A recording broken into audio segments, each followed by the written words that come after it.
I see what I was saying about Charlie before. That's very good. Next speaker is Chad Kent. And he, for the last 5 years, has been teaching audiences how fun the Constitution can be. So that's an interesting way. You know, it's a good thing to make these documents not a living document in the sense of that the left terms it, but a living document in the sense that it can be interactive and fun to learn about the founding principles of this country, to remind people about the idea of America. Chad Kent out of Rockford has been doing this for the last 5 years, and I hope you'll help me welcome him here today. Chad.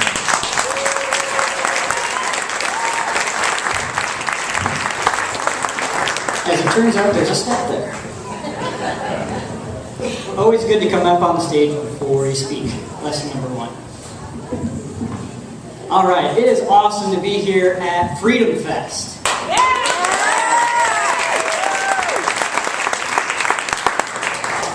And what goes better with freedom than the Constitution? Right? A couple of weeks ago, Claire came to me and she said, I want you to come to Freedom Fest and I want you to make sure that everybody there understands exactly why the Constitution matters. And I said, you came to the right place. I can do that. She said, yeah, 7 minutes. I said, I can do that. So buckle up, because it's going to be a really interesting 6 minutes and 23 seconds. And Judy's keeping me honest, so you know I'll get yanked off if I don't do it. All right. Our freedom matters because it is the single greatest blessing that God can grant us in this life.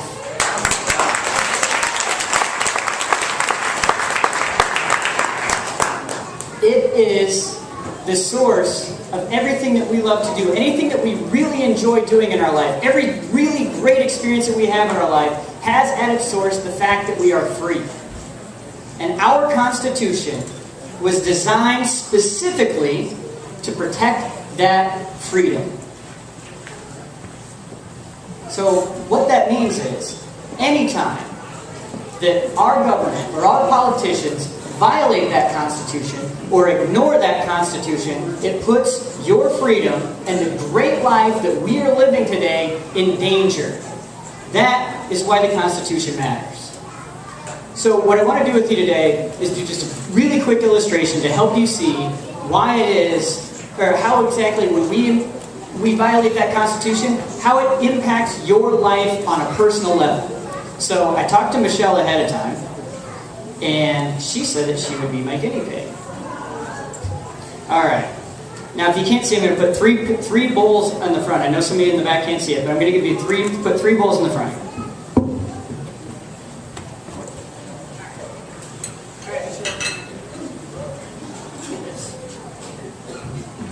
All right, Michelle, what I want you to do is I want you to take those ping pong balls. I gave her a bowl of ping pong balls, and I want you to put all of them in that bowl right there.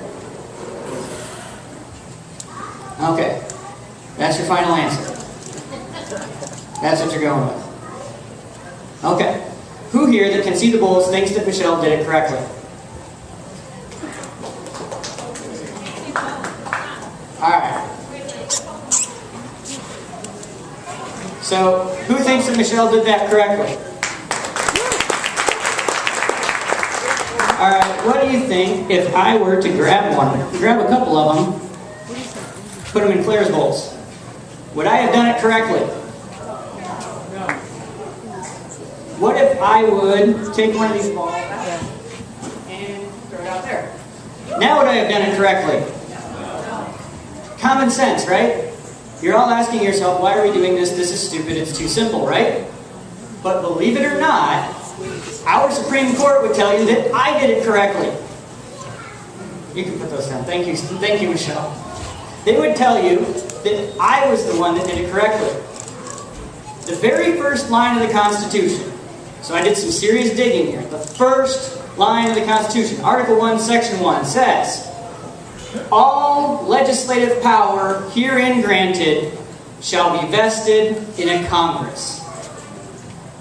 Now, just to be clear, just so that we're all on the same page, Webster's 1828 dictionary defines legislative to mean giving or enacting laws, capable of enacting laws, or pertaining to the enacting of laws. So Article 1, Section 1 of the Constitution says that all of the power in the Constitution to create laws is given to Congress. So, with these bowls, let's imagine that they represent the three branches of government and the balls are legislative power. If we took just one of those balls and put it in the executive branch bowl, would that be okay? No. Would that be constitutional? No. Of course not! All legislative power means all legislative power. This is not rocket science.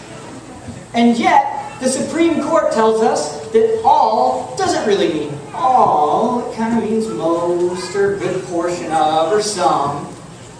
And to beat that, the people who make that argument are the same ones who say that you are not smart enough to understand how to interpret the Constitution. Figure that out. So, despite how obvious, despite how clear this particular section of the Constitution is, our courts and our government allow executive agencies that are part of the executive branch to make laws, pass regulations. That's what they mean when they say pass regulations, they mean make laws. I always say, and I've had people argue, well, it's a regulation, it's not a law. Do you have to follow regulations? Yeah. If you don't, do they come and get you and fine you? Okay, it's a law. Okay, so they allow these executive agencies in the executive branch to make laws, and they tell us that's okay. But it's not. And I'll tell you why very quickly.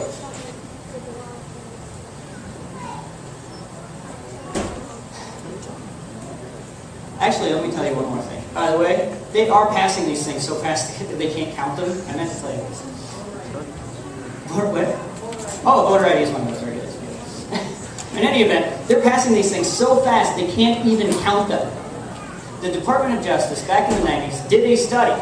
They wanted to find out how many regulations there are. How many regulations have these executive agencies passed? They did all their studies, they did a bunch of work, they spent a bunch of time on this, and came back with a conclusion. Not possible to count them. Alright? But that clause of the Constitution says what it says for a reason. It was designed to protect your freedom. Because the way the Constitution was written, it makes a very cumbersome lawmaking process. It takes a long time to pass a law. So if that naturally limits the size of the government, because if it takes a long time to pass a law, there's only so many hours in the day, they can only pass so many laws. But we're not doing that anymore. We're allowing laws to be passed by executive agencies. And there are thousands of these agencies. And they exist solely to create these regulations and enforce them. And now they are able to create an infinite number of laws. That's why they now have enough time to send FDA agents around to harass those rowdy Amish people in their raw milk that's threatening everybody.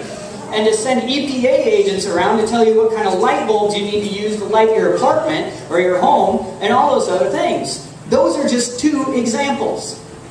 Imagine how the other hundreds of thousands of uncountable regulations are affecting your personal life.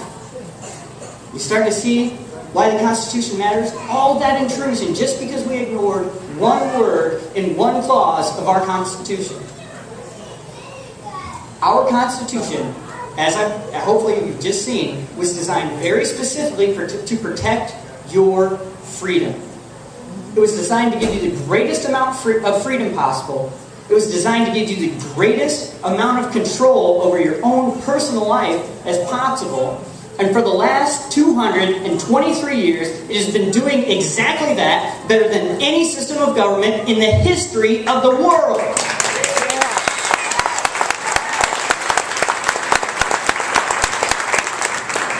And that is why the Constitution matters.